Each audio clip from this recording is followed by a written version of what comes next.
मैं तो ये सबसे पहले मैं ये सवाल करती हूँ कि ए मेरे रब तू कहाँ है? हमारा फैसला हमारा रब हमारे साथ इतना नहीं छोड़ेगा। आजमाइश इंसान पे आती रहती है। अभी ये कहाँ से आए? ये जिला बदीन हैदराबाद से यहाँ पहुँचे। हम हैदराबाद से आए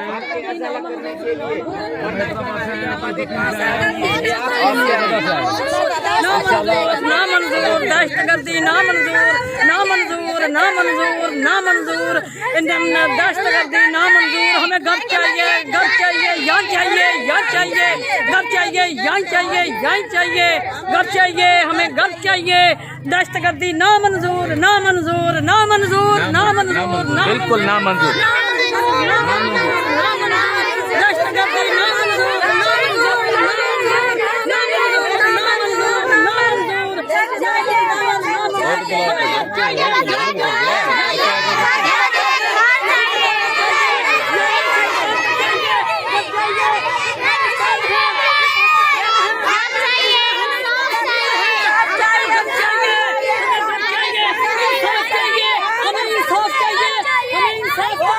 हमें इंसाफ की जरूरत है।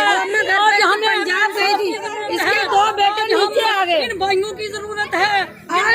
भाई हमारे पास आए हैं, हमें इसकी जरूरत है। हमें बहन का इंतकाल हो गया था, ये पंजाब गई हुई थी। हमें घर चाहिए, घर चाहिए, जान चाहिए, इसी जगह चाहिए। सबर उसके अम्मा अब वहाँ पे